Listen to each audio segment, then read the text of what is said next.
Ser podcast. Si amanece, nos vamos con Adriana Mourelos. 4:04 de la madrugada, 3:04 en Canarias. ¿Qué tal? Muy buenos días, bienvenidos, bienvenidas y felices madrugadas de radio. Se abre la sala de cine en sesión golfa, porque de 4 a 5 de la madrugada, poco menos que eso es una sesión golfa. Edgarita, ¿qué tal? Buenos días. Hola, buenos días, ¿cómo estamos? ¿Te acuerdas tú de la sesión golfa? Hombre, por supuesto, me quedé frito en Titanic en el minuto 15. Pero bueno. y me desperté cuando ya estaba todo el mundo ahogándose. O sea, eso era la sesión golfa. Yo, para la gente que nos acostábamos antes pronto y que somos de que a las 9 de la noche ya nos están temblando los ojos, tú imagínate la sesión, ibas a las 12 de la noche... Pues a las 12:15 me quedé ya muñequito. Pero bueno, Elio Castro, ¿qué tal? Muy buenos días. Hola, ¿qué hay? Buenos días. Ya no se hace la sesión golfa. Bueno, hay algunas sesiones golfas, sí, vale. hay algunas sesiones golfas todavía. Hay algunas, por ejemplo, mira, la sintonía que tenemos para este espacio, ¿no? Del cine de las Sábanas Blancas que yo he elegido es de una película que es de Rocky Horror Picture Show. Sí. Que fue una película que pasó prácticamente desapercibida cuando se estrenó. Pero, sin embargo, se hizo famoso por las sesiones golfas. Se hizo famoso por las sesiones golfas porque es una película pues un poco disparatada, es un musical, y entonces la gente, se programó, en principio, en una sesión golfa, en una sesión de medianoche, empezó a tener muchísimo éxito esa sesión, y se ha venido proyectando la película en sesiones golfas a lo largo de los últimos 30 años, ¿no? Ah, qué bueno. Es que a mí es que esto de la sesión golfa me recuerda al periódico en papel de cuando yo era adolescente y que lo ponía ahí en la cartelera cuando la mirábamos en el periódico en papel y ponía sesión golfa.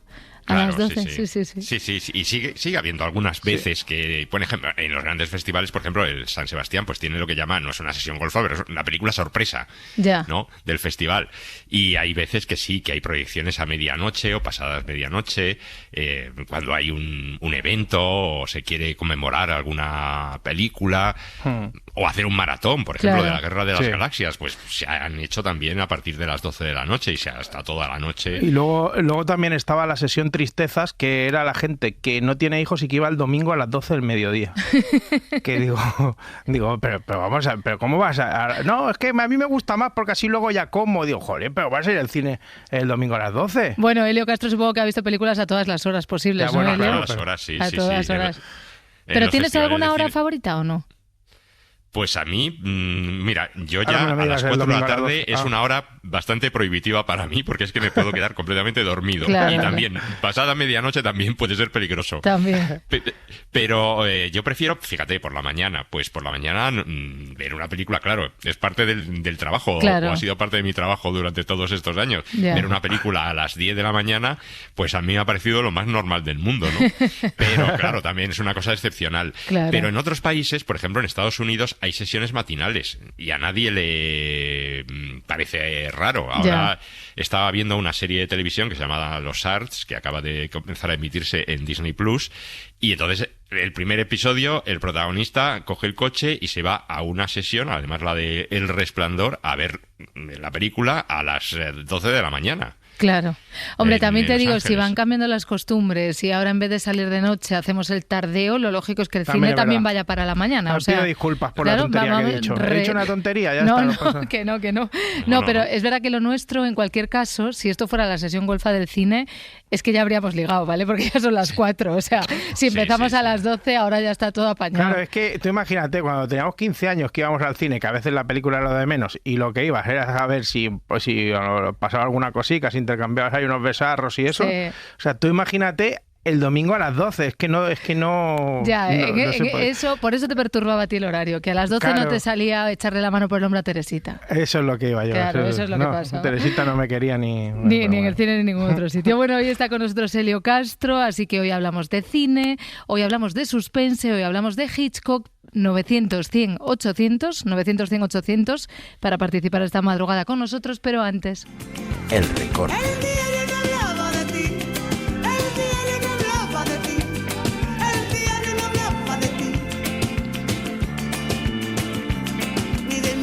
Porque el diario El País hace hoy algo excepcional, porque repara en los oídos en una semana en la que solo hemos hablado de ojos.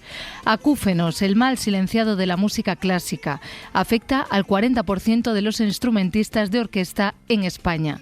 Cuenta El País que la incidencia del trastorno auditivo se dispara en los conjuntos sinfónicos, pero que la vergüenza y el miedo a las represalias laborales imponen en la música el silencio. No es un fenómeno exclusivo de la música clásica, porque la prevalencia de acúfonos es similar en artistas de rock y de pop. Y es que en apenas 2 o 3 horas de ensayo, un intérprete puede superar perfectamente la dosis diaria de ruido permitida, pero cuesta mucho acreditar la exposición real al ruido, porque la normativa y los sistemas de medición no están pensados para este entorno laboral y por tanto tienden a infravalorar su impacto en los oídos de los músicos. Que creció el agujero de ozono, que el hombre de hoy es el padre del mono del año 3000. Pero nada decía el programa de hoy de este eclipse de mar, de este salto mortal.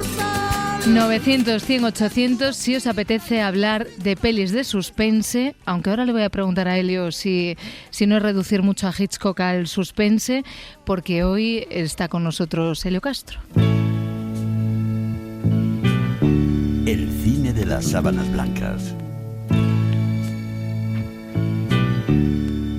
Con Elio Castro. Michael Rennie was ill the day the earth stood still. But he told us where we stand. Y hablamos de Alfred Hitchcock porque el 13 de agosto se cumplieron 127 años del nacimiento de este director, que nos sirve pues una excusa como otra cualquiera para hablar de del que se conoce como el maestro del suspense, pero es verdad que sus películas no son solo de suspense. A ver, en este programa, Si Amanece Nos Vamos, intentamos pasarlo siempre bien. Así que, Elio, yo creo que antes de empezar tenemos que reivindicar también un poco, como buen británico, el humor de Hitchcock, ¿no? Sí, el humor de Hitchcock, que siempre estaba presente en todas sus películas, incluso en las más de suspense y de intriga, ¿no? Ese humor típicamente británico. Pero hizo alguna que otra comedia, sobre todo en los primeros tiempos, ¿no? Tiene una película del año 27, creo que es El enemigo de las rubias, por ejemplo, y Vida Alegre, que también son puramente comedias, pero es evidente que se le identifica sobre todo por aquellas películas que las veíamos casi con un nudo en el estómago y las veíamos con ese interés pegados a la butaca para ver cómo se desentrañaba toda la trama, quién era el asesino o si lo cogían realmente. Pero luego hablaremos un poco de todo eso, ¿no? Porque en las películas de Hitchcock no es tan importante saber quién es el asesino, sino cómo se descubre todo, cómo se desenreda toda la trama, todos los casos, ¿no? Siempre pienso que Hitchcock debería ser un director que le gustase muchísimo a los oyentes de Si Amanece Nos Vamos, porque en verano le damos reposo, pero durante todo el año jugamos con Roberto Sánchez al juego de los detectives, y es verdad que los oyentes, son muy buenos y además les intriga, les gusta, están deseando muchas veces cuando se nos alarga una historia. Bueno, a la parda se le hacen bola, Edgar, pero los oyentes quieren todo el rato saber y saber y saber, efectivamente. Sí, el suspense. El suspense. Sí, y no solamente el suspense. Yo creo que para los aficionados, si hay un director emblemático, es Hitchcock, ¿no? No sé, a las nuevas generaciones quizá menos, ¿no? Pero durante años y años y décadas, Hitchcock era el director por excelencia. Y luego hay otra cosa, que los aficionados al cine siempre tienen a las películas de Hitchcock como sus favoritas.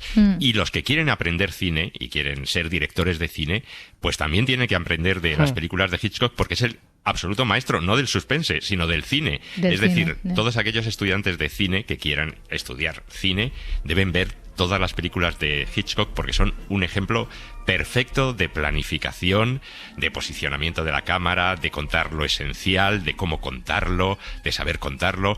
Es decir, que es eso, además del maestro del suspense, un maestro, una universidad de cine. ¿Y nos atrevemos a decir que es el mejor director de la historia o no?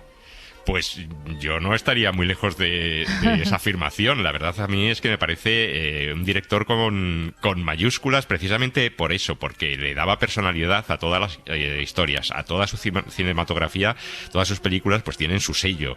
Y luego que ha influido en muchísimos otros directores. Por ejemplo, yo estoy ahora leyendo un libro que establece una conexión, además de una chica española, Almudena López Molina, en las que habla de la fascinación entre Lynch y Hitchcock y cómo dos películas tan aparentemente diferentes como Vértigo y Mulholland Drive pues tienen muchísimos puntos en común. Qué bueno, qué bueno. Oye, decías, todos los estudiantes de cine que quieran de verdad dedicarse a esto tienen que ver Hitchcock. He escuchado por ahí también varias veces, además recuerdo que hace unos años en El Faro se hizo El Faro Alfred Hitchcock y investigamos mucho la figura del personaje, o sea, la figura y el personaje, las dos cosas relevantes en el cine. Se habla mucho siempre del libro de Hitchcock y Truffaut, ¿no, Elio? Claro, ese es un... También como obligatorio para cualquiera que quiera dedicarse al cine, ¿no? Sí, porque además es un libro muy entretenido entre dos cineastas, ¿no? François Truffaut, que hizo una célebre entrevista a Hitchcock y luego la plasmó en ese libro El cine según Hitchcock, en donde van repasando película a película, además en formato de entrevista, pues eso, toda su filmografía. Y entonces pues Hitchcock va contando algunos pequeños secretos, otras veces se hace el remolón, y ahí también se descubre que Hitchcock, que estaba considerado como no digo un director menor, pero entre los popes así de los grandes del cine de autor, los grandes autores del cine, pues no figuraba Hitchcock, y sin embargo, pues esa generación encabezada por Truffaut le consideró pues un gran maestro del cine, de autoría. Y luego lo que decías tú, el personaje es también fascinante, ¿no? Ese británico, ese niño que pues educado en un colegio católico con un sentimiento de culpa, con miedo, ¿no? Con mucho miedo. Una de las cosas que cuenta en ese libro de Truffaut precisamente es que su padre, siendo muy pequeño, hizo una trastada a Hitchcock, el pequeño Alfred, y le llevó directamente a la policía. Esto es tremendo, esta historia es tremenda.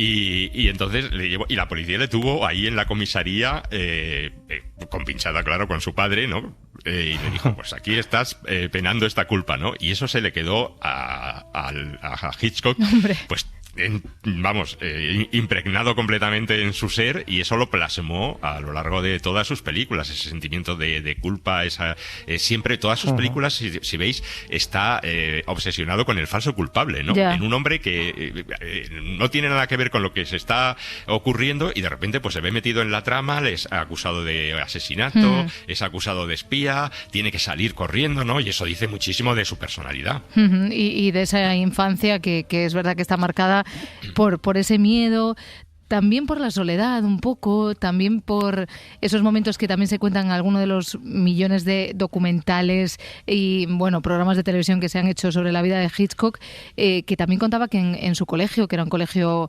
católico, que el día terminaba con un reparto de bofetadas, entonces uno nunca sabía a quién le iba a tocar y ese miedo también luego pues lo plasmó de alguna manera en su cine, ¿no? Nos vemos a las 5 que se decía antes. Sí, pero por parte de los profesores en su caso. Ya, bueno. Sí, un colegio de jesuitas. Era el San Ignacio. O sea, era una educación muy, muy estricta, muy, muy severa, ¿no? Y basada también, pues eso, en el castigo corporal. Y luego estaba toda su fascinación sobre el mundo de la mujer, especialmente las mujeres rubias, ese voyerismo que desarrolló a lo largo de toda su vida, ¿no? Esas bromas macabras que estaban muchas veces el humor negro, límite, pero negro, ¿no? Sí, al límite casi del acoso, ¿no? Contra las actrices, ¿no? Y es un personaje que a mí me parece fascinante. Hay otro libro que habla mucho más en profundidad de todas estas cosas, de su biografía, su conexión con las películas, que es, un libro que escribió Donald Spoto, que es un gran biógrafo de cine, ha hecho biografías sobre Marilyn, sobre otros cineastas y otros actores, que es eso, Alfred Hitchcock me parece que se titula, y ahí también desentraña todas las claves relacionadas con su personalidad, con sus obsesiones, con su figura, ¿no? Oye, Elio, pero tú has preparado para hoy una especie de diccionario, ¿no? Sí, a la espera de que llamen los oyentes y nos digan las películas preferidas que tienen de la filmografía de Hitchcock, yo siempre pues preparo un pequeño así de diccionario sobre Alfred Hitchcock. Y nos cuesta muchas veces pronunciar el nombre, que también es muy divertido. Eso, yo me he equivocado 3 o 4 veces. Sí, yo llamo a Alfredo ya. Y cada vez que lo escribo, o sea, creo que ya sé escribirlo bien, ¿vale, Elio? Pero cada vez que lo escribo voy a comprobar que lo he hecho bien, ¿vale? O sea, todo el rato, todo el rato. Y además es que me decía Marta antes en la redacción, pero si se escribe como se pronuncia, digo ya, pero lo tengo que mirar. Claro, bueno, sí, cómo se pronuncia, claro. Claro, Hitchcock. Claro, bueno, pues empezando este diccionario, claro, lo tenemos que abrir con la A. Y nos encontraríamos con quizá su palabra favorita, empezando por la A, que es asesinato. Piensen en ello. En este mismo momento hay cientos de personas que han cometido crímenes y están andando por ahí libremente. Miles. ¿Crees que esos asesinos son felices, Johnny? No lo sé. ¿Por qué no habrían de serlo?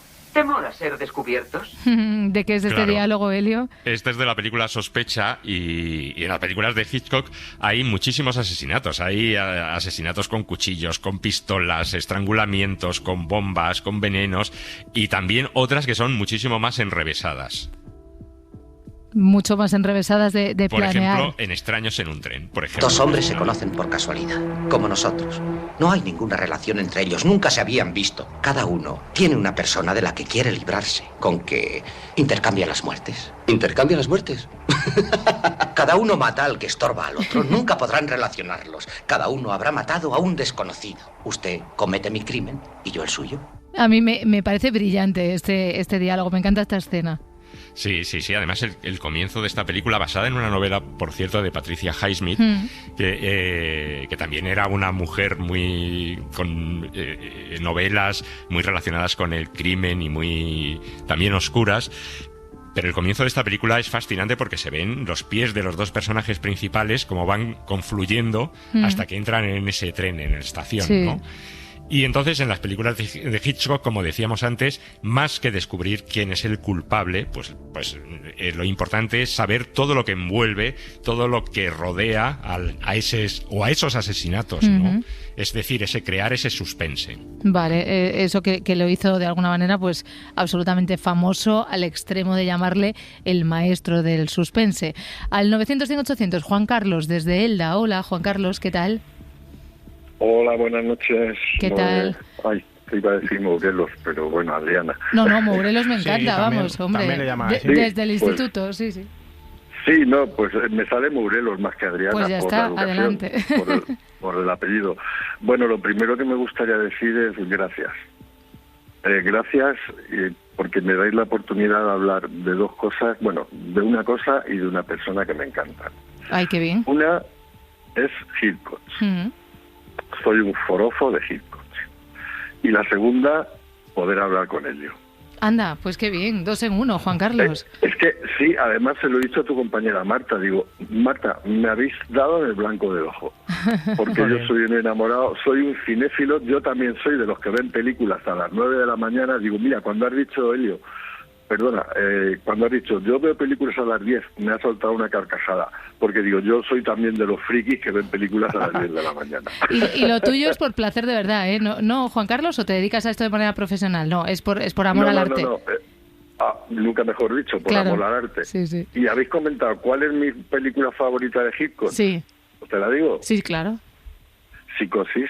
Vértigo, La ventana indiscreta, Con la muerte en los talones, Los pájaros, Rebeca, La soga, Crimen perfecto, Extraños en un tren. Vale. Padre no hay más que 1, 4. No, 4 no, te he dicho 6. Ya. Oye, qué bueno. Si tuviera que elegir una, me quedo con Psicosis. Oye, Juan Carlos, pero mira, te voy a hacer una pregunta. ¿Tú recuerdas Los pájaros? ¿Tú recuerdas la primera película de Hitchcock que viste?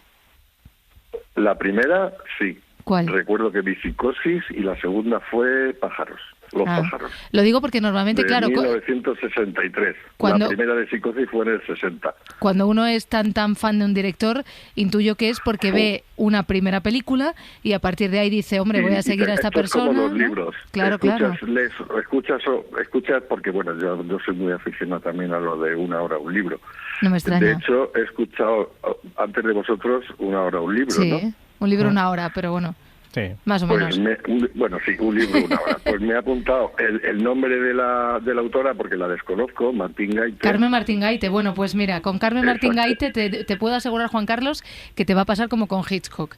En cuanto te leas el primero, no vas a poder dejar de leerte libros de ella. Es que precisamente, Morelos, me he apuntado el nombre porque la trama del libro me ha encantado. Y me ha apuntado Carmen Martín Gaite. O Gaite, ¿es Gaite, perdón. Sí.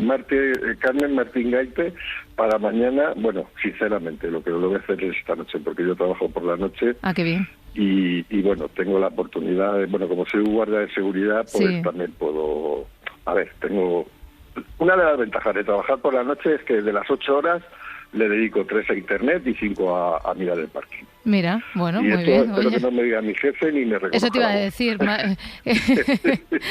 Oye, pues muchísimas gracias por haber llamado, Juan Carlos, por ser tan fan de Hitchcock. Elio, ¿has visto? Aquí uno que ve películas a las 10 de la mañana también. Me parece perfecto. Sí. Me parece una hora maravillosa para ver películas. Te dejo que hables con Elio directamente, Juan Carlos, que si además era tu segunda cosa favorita después de Hitchcock, tienes ahí a Elio para hablar con él, yo me callo.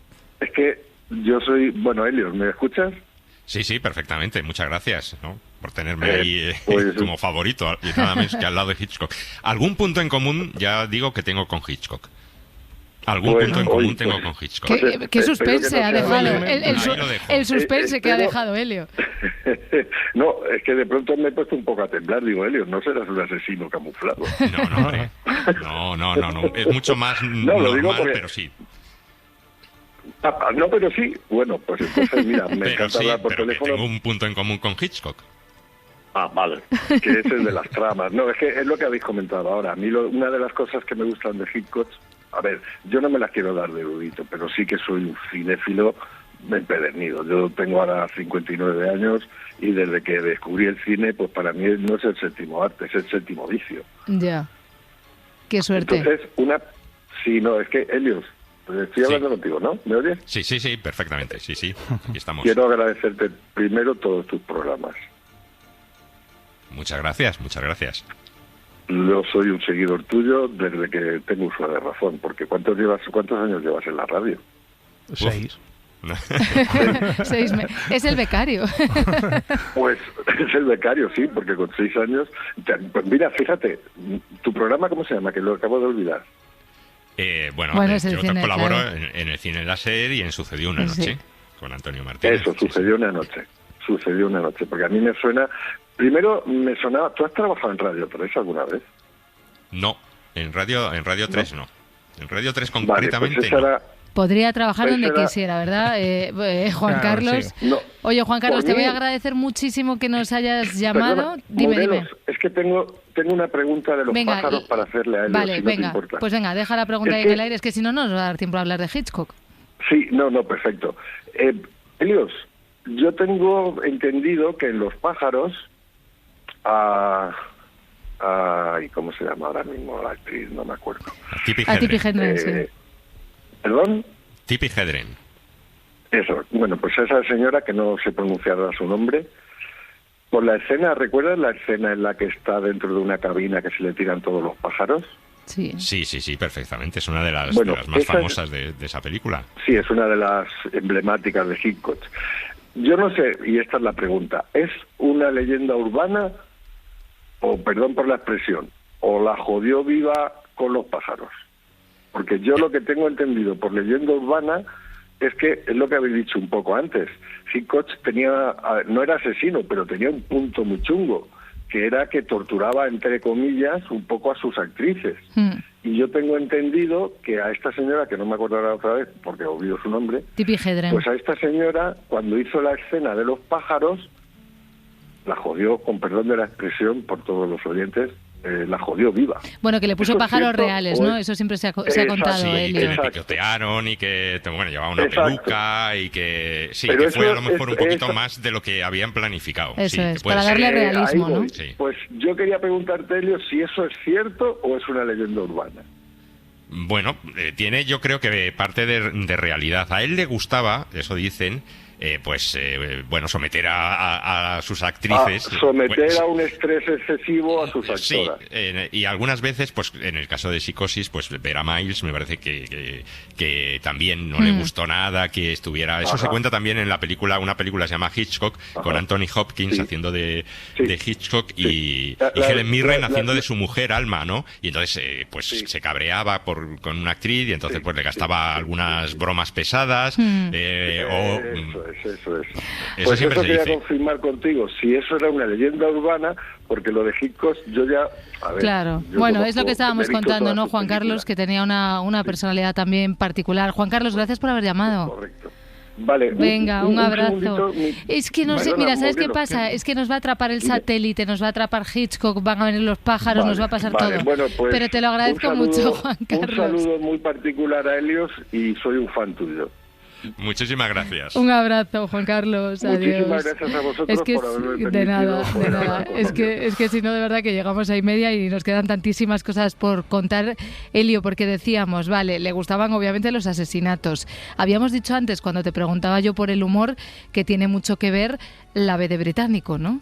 Claro, es el humor típicamente británico, que además se adaptó muy bien, porque ya sabéis que en la filmografía de Hitchcock hay dos partes, ¿no? La británica y luego a partir de Rebecca, que fue su primera película, digamos, americana, pues desarrolla toda su filmografía en Hollywood. Pero yo creo que ese humor británico pues también lo adaptó mucho a la mentalidad americana. Pero por la B tenemos que hablar, por supuesto, de las bandas sonoras de Hitchcock, ¿no? Ah, sí, claro, tan importantes. Porque, y sobre todo un hombre con B, Bernard Herrmann, ¿no? Claro. Que es el compositor de Vértigo, por ejemplo. Que es esta que está sonando. Es que, claro, no sé, no me atrevería a dar un porcentaje, pero hay mucho de ese suspense que se te pone en la tripa gracias a la música que está sonando. Claro, es el autor de esta banda sonora de Vértigo, de Psicosis, de Con la muerte en los talones, de Marnie la ladrona, y entonces siempre, fíjate que en la película de Hitchcock de Psicosis, pues realmente en la famosa escena de la ducha, de la que luego a ver si podemos hablar un poco, pues entonces realmente lo que acompaña a esa escena es la banda sonora, se puede decir, compuesta por Bernard Herrmann. Hitchcock no quería música y él se empeñó en poner esas cuchilladas, ¿no?, que suenan ahí en esa escena y que realzan completamente lo que es esa sensación de estar siendo acuchillado, ¿no? Agobiadísimo, sí, es verdad. Oye, con la banda sonora vamos a hacer la parada que tenemos que hacer de 2 minutitos y seguimos, porque es que nos quedan muchísimas películas de Hitchcock a las que referirnos y muchísimas más anécdotas, y además la pregunta de hoy, que va a ser, Elio, ¿en qué te parece esto a Hitchcock, vale?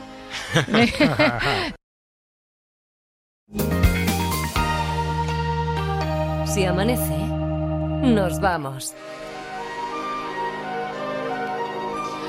Hablamos de Alfred Hitchcock en esta madrugada del cine de las sábanas blancas con Elio Castro, 4:33 de la madrugada, 3:33 en Canarias, pero también está ahí al otro lado Nuria Seró, que además nos trae buenas noticias. Nuria, buenos días. Hola, muy buenos días. Hoy por fin empiezan los cambios en el tiempo. Se notarán las máximas en el norte del país, porque ahora mismo las temperaturas son muy altas en buena parte del país. Temperaturas máximas que empiezan a bajar en el extremo norte, en el resto el calor seguirá siendo extremo y ya mañana sábado el descenso será generalizado. El domingo bajarán un poco más las temperaturas y podríamos decir que ya los valores serán normales para la época. Una jornada hoy también con calor, como decíamos, pero no tanto, sobre todo en el norte. De hecho, en Vitoria-Gasteiz la máxima prevista es de 33 grados, 37 previstos en Logroño, 39 en Pamplona, 40 en Zaragoza, 41 en Lleida, 40 en Toledo. Seguimos con temperaturas altas, tanto en la península como también en los dos archipiélagos, pero ya el sábado las temperaturas bajarán, tanto en la península como también en los dos archipiélagos. Y el sábado será una jornada insegura, con chubascos y tormentas. Ya desde media mañana tendremos que usar el paraguas. En cuanto a hoy, la mañana una vez más será tranquila y una tarde más esperamos chubascos y tormentas, sobre todo en el este peninsular, y además hoy tendremos tormentas en el norte. Mucha atención, que esos chubascos podrán ser intensos, sobre todo en el este peninsular, y además durante la tarde-noche esas precipitaciones podrían afectar a otras zonas. Y este fin de semana, que ya mañana es 15 de agosto, quizá más de uno ya está deseando empezar sus vacaciones. Quizá tienen un vuelo, van a viajar un poquito lejos Y no sé si os habéis fijado en la duración del vuelo, que es distinta la de la ida que la de la vuelta. Esto sobre todo se nota en distancias largas. ¿Por qué se tarda distinto de Madrid a Nueva York que Nueva York a Madrid? Todo esto, la razón la tiene el chorro polar, o la culpa, mejor dicho. Luego lo contamos porque y también un pequeño experimento que podéis hacer en el avión. Bueno, cargadita viene Nuria Seró para la segunda hora. Seguimos hablando de Alfred Hitchcock. Vamos a hablar de la letra C en ese pequeño diccionario que hace Elio Castro para referirse al director. La C de cameos. Esto es una de las cosas que a mí me parece verdaderas joyas de Hitchcock, Elio. Claro, la firma, ¿no? Su sí, sello personal sí. Es que aparecía en todas las películas. En el libro que hemos mencionado antes, del cine según Hitchcock, de esa conversación con François Truffaut, él dice que al principio fue una cosa muy anecdótica, ¿no?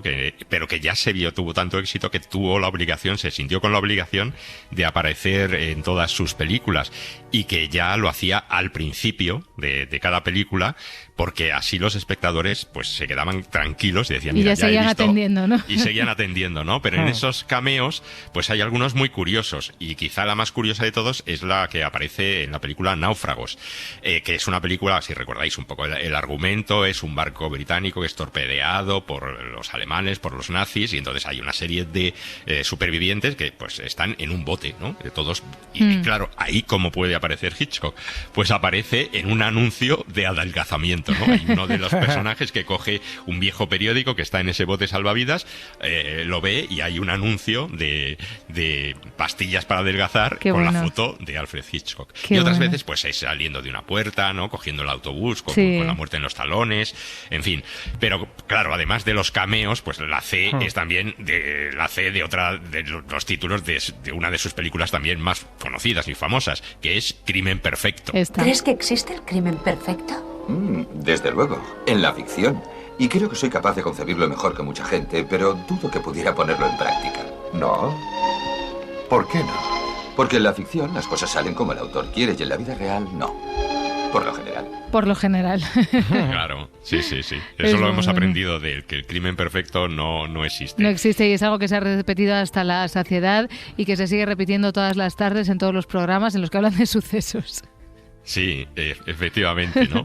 Y luego ya si pasamos a la D, para ir un poquito más rápido, pues claro, nos encontramos lo que decíamos antes, la D de ducha, ¿no? Con la famosa escena de Psicosis. Ay, por Dios.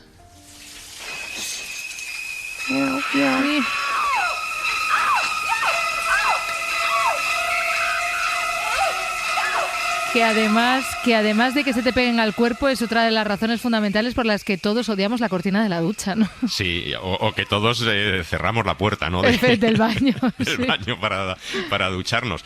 Tú fíjate que esta escena pues ha sido analizada hasta la saciedad, claro, ¿no? Hay un documental que yo recomiendo a los oyentes, que es la escena que cambió el cine. Qué bueno. Que es prácticamente todo basándose en Psicosis y en esta escena, ¿no? Y entonces son 78 posiciones de cámara, 52 cortes de montaje, que es lo que dura esta escena, una escena que cambió el cine.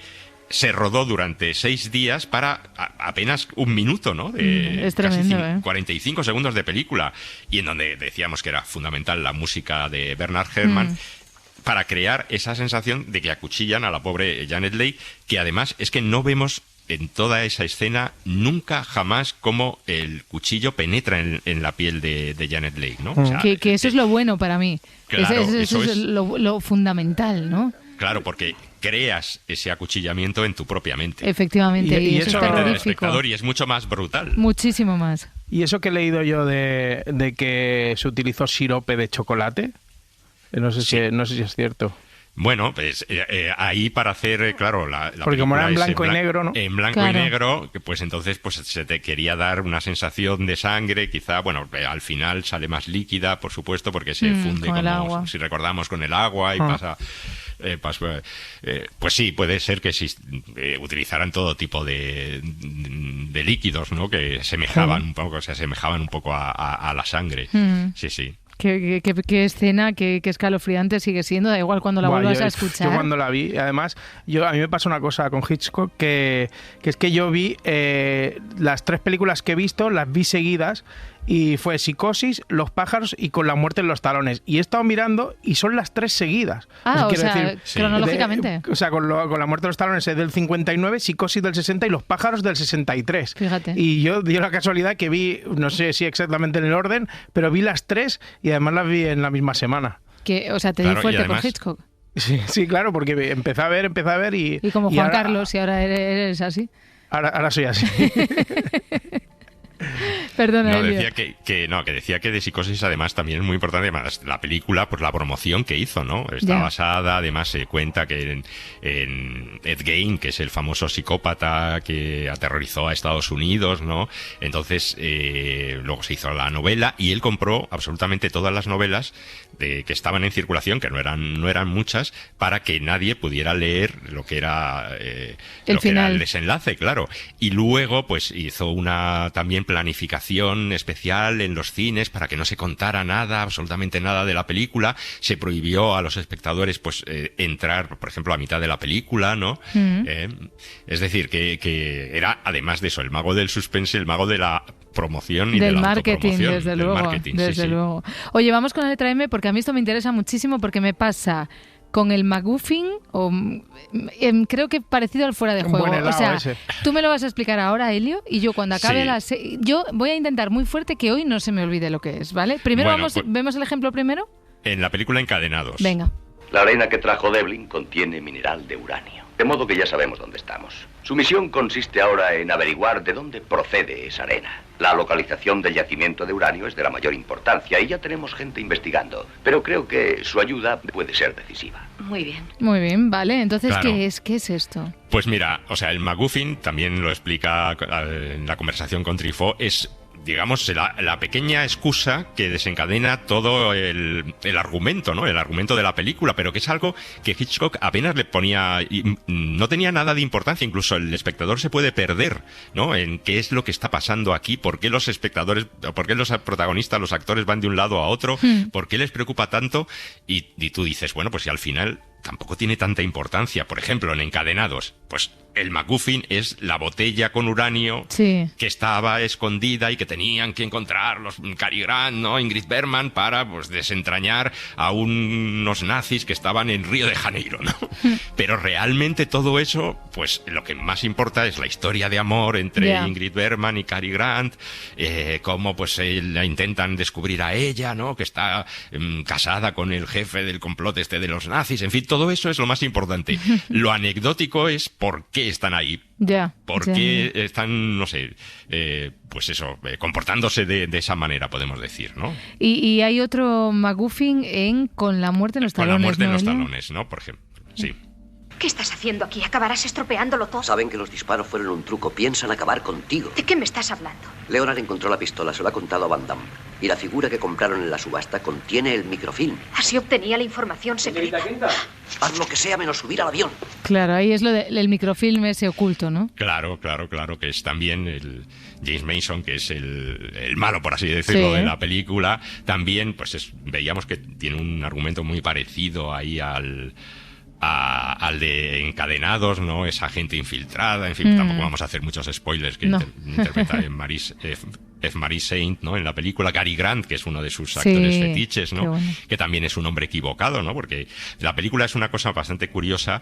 Con la muerte en los talones se titula originalmente North by the Northwest, que es la dirección a la que tenía que ir el personaje que interpreta Cary Grant. Sí.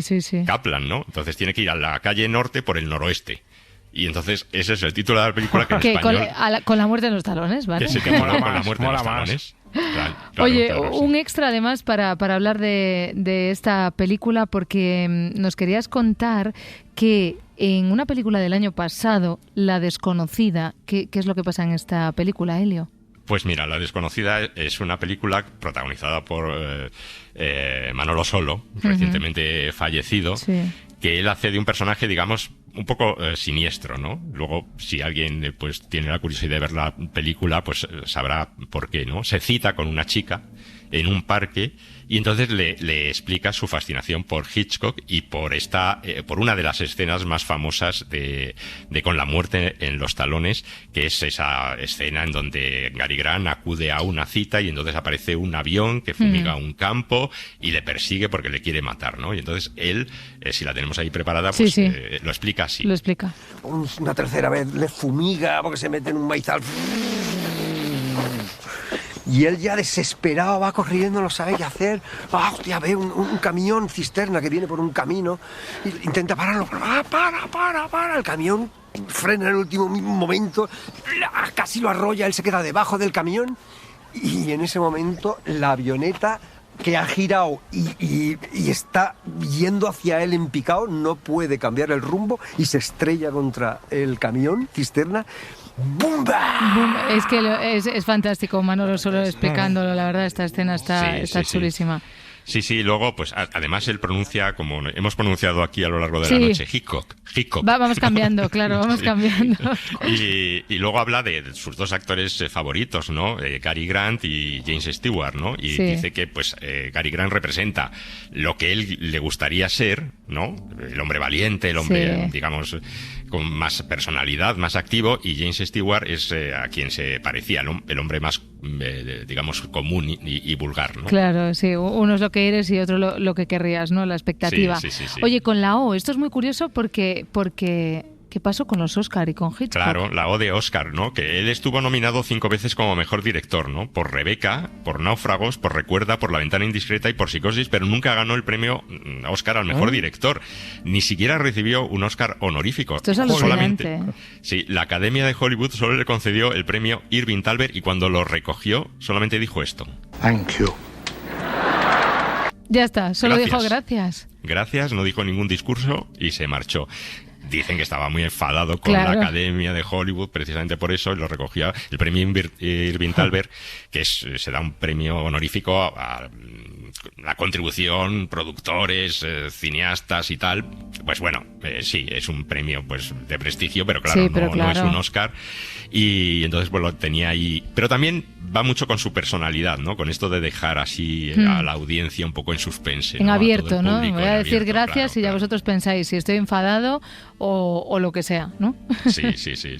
También te digo, si todos en los discursos de los Goya y los Oscar dijeran solo gracias, pues estaría estupendo. Pues duraría pues poquísimo. En 20 minutos lo tenemos hecho. Claro.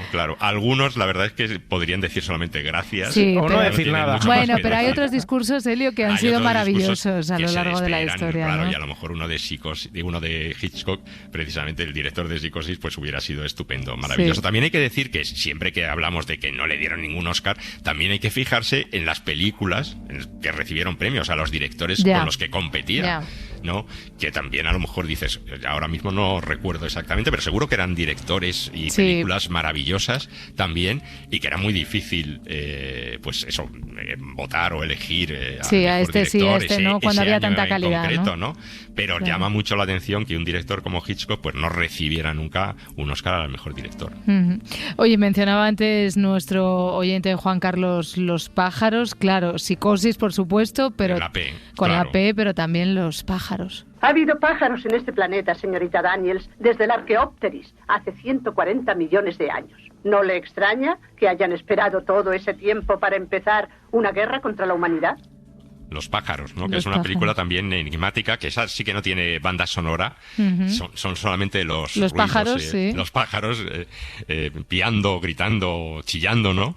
Y otra de las claves de la película es que en ningún momento pues hay una explicación razonable de ese comportamiento de los pájaros, ¿no? Ya, de que porque se vuelven tan locos de repente y quieren... que de repente todo es Tippi Hedren, que entra en una tienda a comprar unos periquitos y tal, y entonces conoce ahí a un hombre y entonces le lleva, en fin, y a partir de ese momento pues las escenas en esa población costera, las gaviotas, en fin, todo, ¿no? Y la angustia generada, una película estupenda, la angustia generada pues parecidísima a la que decíamos antes de la ducha con los pájaros, ¿no? Que en cuanto se juntan unos cuantos y los ves bajar un poco, es que a todos nos vienen esas escenas a la cabeza.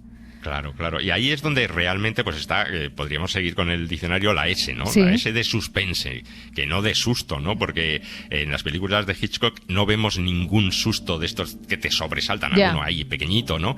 Pero él lo que a él le interesaba era crear esa atmósfera de suspense. Por ejemplo, él decía, si yo estoy en una escena con unas personas hablando, ¿no?, en una cafetería y de repente pues estalla una bomba, pues eso me provoca o provoca al espectador un susto. Pero si en esa escena hago un plano de la bomba, que tiene un reloj, que inicia una cuenta atrás, que el protagonista está sentado, que la bomba la tiene debajo de su asiento y él no sabe, que se levanta para coger cualquier cosa y el espectador está diciendo, vete de allí que va a estallar una bomba, ¿no? Ese es el suspense, es lo que quería él provocar a los espectadores. Y tanto que lo consiguió. Eso sí que es tener éxito, tener una pretensión y cumplirla de tal manera que 127 años después de su nacimiento estemos hablando aquí, entendiendo todos perfectamente la sensación esa que te provocan sus películas. Claro, efectivamente. La película que viene con la R me gusta mucho también por la historia de la propia prenda de ropa. Esto también no sé si es un mito, pero se ha hablado muchísimo a lo largo de la historia de la moda, que la R de Rebeca, que a las Rebecas, a las chaquetitas estas de punto finitas, se les empezó a llamar así a raíz de esta actriz en esta película con esa chaqueta. Rebeca nos ha vencido. Su sombra se ha interpuesto entre nosotros y nos ha separado. Ella sabía qué ocurriría. ¿Qué estás diciendo? Enviaron un buzo abajo. Encontró un balandro. Lo sé, Frank me lo dijo. Es el de Rebeca. Una película en la que la actriz lleva esa chaquetita que te decía Elio, pero que también es rubia.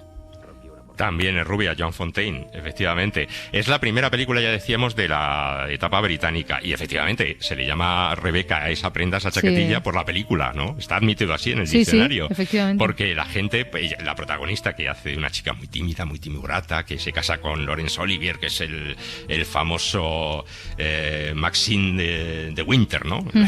Que está obsesionado, al parecer, con su anterior esposa, Rebeca de Winter. Pues esta mujer, Joan Fontaine, pues lleva siempre una chaquetilla, ¿no? Y el público español empezó a llamar a esas chaquetillas, ponte una Rebeca. Una Rebequita. Eso no lo sabía. ¿No lo sabías? Una Rebequita que refresca, Rebeca, claro. Sí, como la protagonista de como esta la película. Protagonista. Oye, vamos a llegar a la V por lo menos, porque la V, es que esto sí que es un peliculón, La ventana indiscreta. No hay nada que ver. Claro que hay. Yo lo he visto por esa ventana.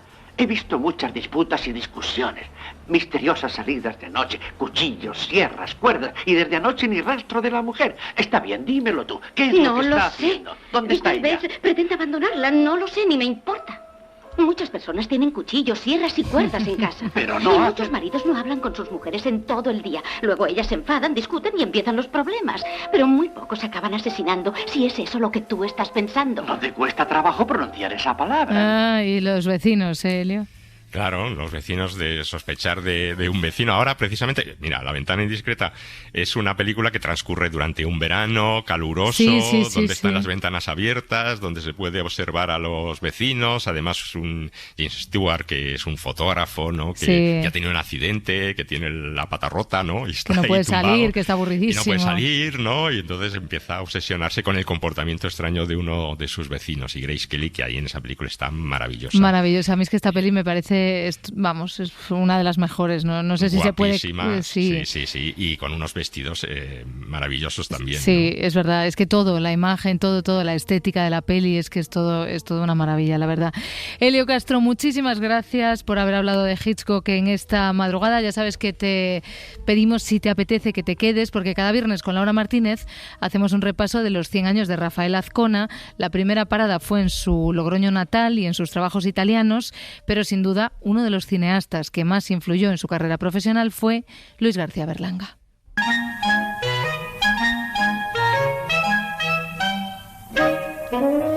Seguro que muchos oyentes recuerdan esta escena. ¿A usted qué le ha tocado, anciano del asilo o pobre de la calle? Porque los de la calle los tenemos abajo. No sé. Yo preferiría anciano. Los ancianos están más desamparados. Además, usted sabe que perdí a mi padre y con un anciano lo recordaremos más. Nosotros llevamos también un artista. Como presidenta de la comisión, yo estaba obligada. Aunque a mí estos del cine... ¿Con qué íbamos a cenar con Carmen Sevilla, ¿Usted canta?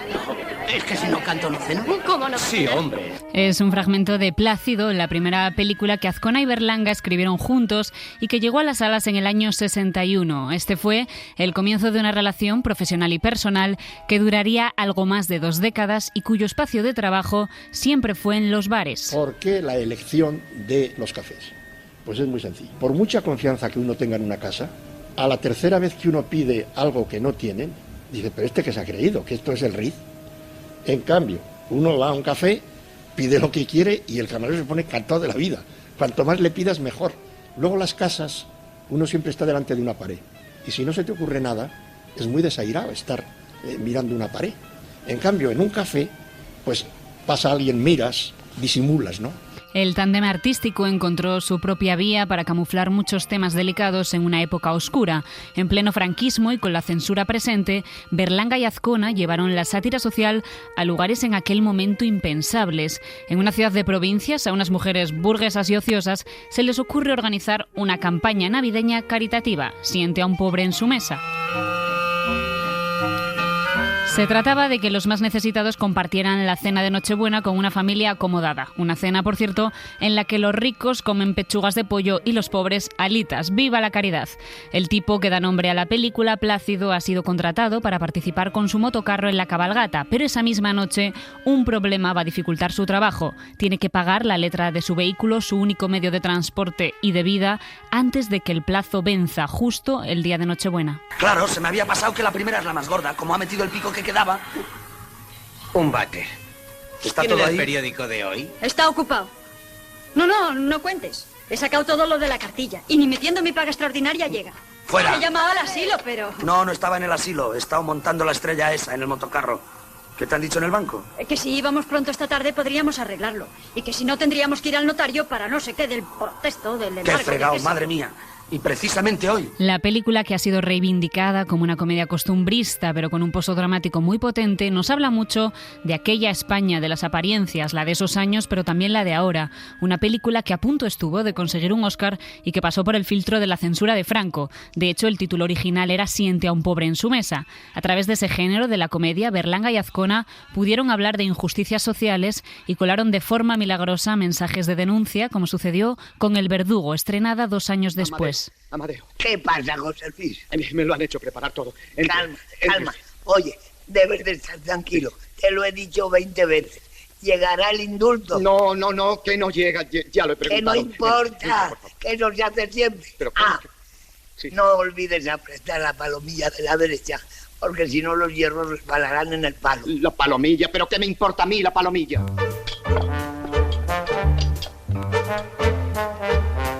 La película, que era una coproducción hispano-italiana, pasó por el Festival de Venecia y logró el premio de la crítica internacional. Este reconocimiento fue lo que protegió a la película de la censura en nuestro país. Una obra que denunciaba la pena de muerte y que cuestionaba la moral franquista consiguió ser estrenada gracias al sello y al prestigio que te otorga un certamen internacional. ¿Me quiere usted explicar los motivos por los cuales se niega usted a seguir la tradición? Claro. Si es cuestión de dinastías, mire, en Francia, en Inglaterra, el puesto ha pasado siempre de padres a hijos y de hijos a nietos. Claro. No, es que yo soy el yerno, no soy de la dinastía. Yo lo que le quería preguntar es si a usted le parece justo que yo acepte esa profesión, ese oficio. Yo no tengo nada que objetar. Usted puede hacer lo que quiera, pero la sociedad siempre necesitará un ejecutor de la justicia. Claro. Bien sea usted u otro. ¿Lo ves? Sí, pero yo pienso que la sociedad necesita uno muy práctico, seguro, decidido. Pero la lucha no se quedó ahí. En plena transición llegaría a las salas españolas la escopeta nacional. No me pregunte por qué he invitado a estos. Estos están ahora en todas partes. De la obra, ¿eh? Evidente, querido Watson. Pero escucha, el del centro no es Castañ. Sí, es él. Ah, no, esto no lo acepto. ¿Pero qué le pasa? No, hombre, este Castañ es un fill de puta. Estaba en un banco en Barcelona, comprende, y me negó un crédito a mí. A mí, que lo echen. Imposible, Cannibal. Pues entonces me voy yo. Anem, Un momento.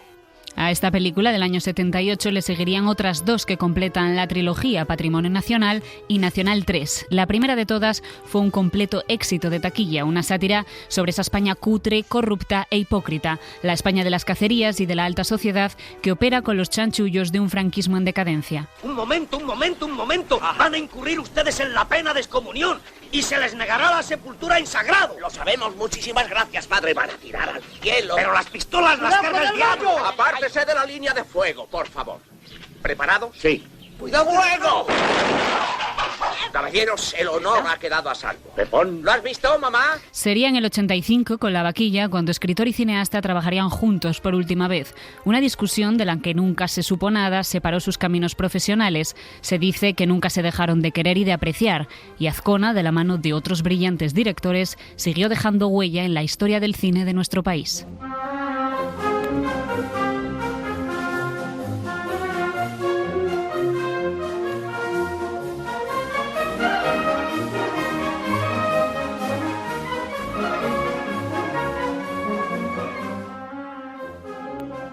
Si amanece, nos vamos. Para no perderte ningún episodio, síguenos en la aplicación o la web de la SER, Podium Podcast o tu plataforma de audio favorita.